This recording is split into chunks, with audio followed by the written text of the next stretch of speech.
মানবিক চাহিদাগুলো নিম্নরূপ। ১ নম্বর, জীবন ধারণ, খাদ্য, বস্তু ও বাসস্থান জীবন ধারণের প্রধানতম বিষয়, যা মানবিক চাহিদার অন্যতম।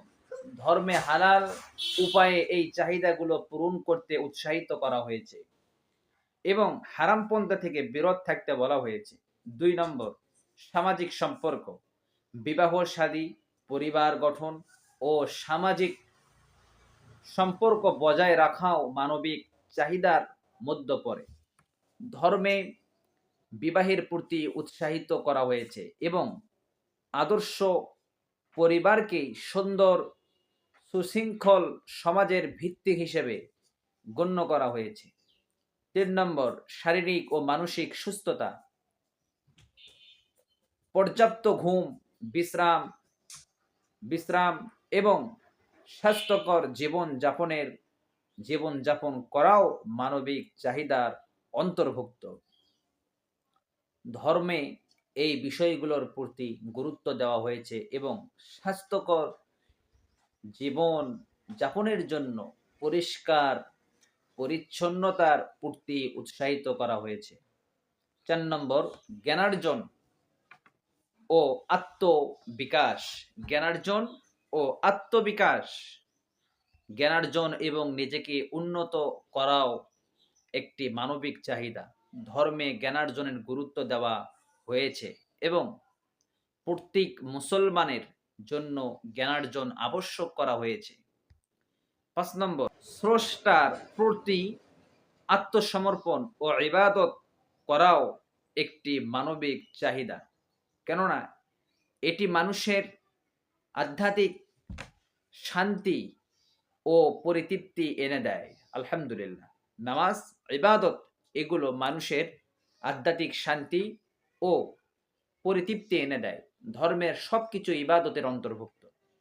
৫ নম্বর, এবার ধর্মের মৌলিক বিষয়গুলির মধ্যে সহজতা সরলতা মিলিয়ে নেওয়া যায়। ১ নম্বর, কালিমা, শুধুমাত্র অন্তরের বিশ্বাস আর জবানের স্বীকারোক্তির যথেষ্ট।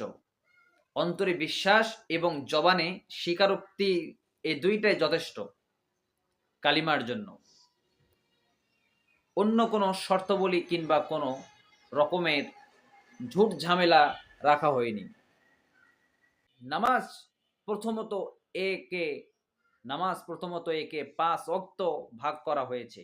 একসাথে হলে হয়তোবা কারো আদায় করতে ব্যাক পেতে হতো, সেদিকে লক্ষ্য রাখা হয়েছে। এছাড়া প্রত্যেক ওয়াক্তের রাকাত সংখ্যাও সীমিত, অল্প তেলাওয়াতেই যথেষ্ট, দীর্ঘ তেলাওয়াতের প্রয়োজন পড়ে না। নামাজের আগে পবিত্রতার জন্য সারা শরীর ধোয়া ফরজ করা হয়নি। ৪ অঙ্গের আমল দ্বারাই গোটা শরীর পাক হয়ে যায়। আলহামদুলিল্লাহ।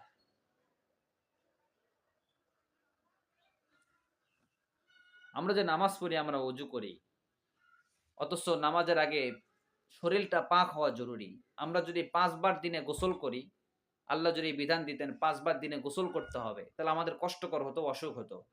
এই জন্য আল্লাহ তাআলা ৪টি অঙ্গ ধোয়ার কথা বলেছে। মাসা, একটা হলো চেহারা ধুতে হবে, ২ নম্বর ২ হাত কোণে পর্যন্ত, ৩ নম্বর মাথা মাসা করা, ৪ নম্বর ২ পা ধোয়া। এই ৪ অঙ্গকে আল্লাহ নিয়ে পুরো শরীর, এই ৪ অঙ্গের মাধ্যমে আল্লাহ পবিত্র করে দেন। আলহামদুলিল্লাহ। পৃথিবীতে অনেক জিনিস আছে, পুরো জিনিস দেখার প্রয়োজন হয় না। শুরু এবং শেষ দেখলে পুরোটাই দেখা ধর্তব্য হয় আমাদের কাছে। অনেক সময় শুরু, মাঝখানে এবং শেষটা আমরা দেখি।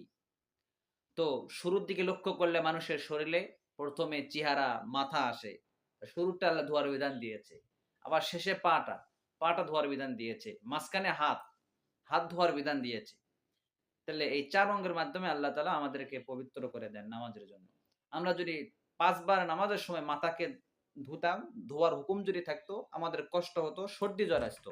আল্লাহ এখানেও কত সহজ করে দিয়েছেন আমাদের জন্য। তারপরেও আমরা নামাজ পড়ি না।